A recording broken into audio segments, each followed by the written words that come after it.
আসসালামু আলাইকুম গাইস।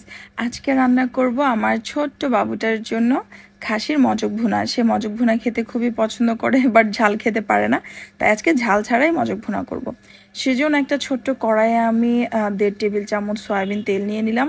তারপরে একটা তেজপাতা 2 টুকরো করে নিয়েছি আর একটা বড় পেঁয়াজ কুচি। এবার এটাকে ব্রাউন করে ভেজে নিব।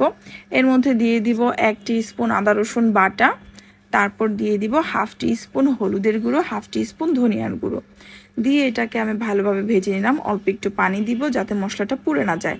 তারপর এর মধ্যে দিয়ে দিচ্ছি আমি অল্প একটু লবণটা যার যার টেস্ট অনুযায়ী পরিমাণ মতো দিয়ে নেবেন।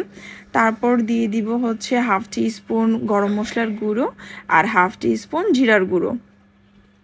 এখন এটাকে আমি ভালোভাবে কষিয়ে নিব। এখন মশলাটা ঢেকে দিলাম। যখন মশলাটা কষে উপরে তেল উঠে আসবে তখনই বুঝতে হবে মশলাটা কষানো হয়ে গেছে।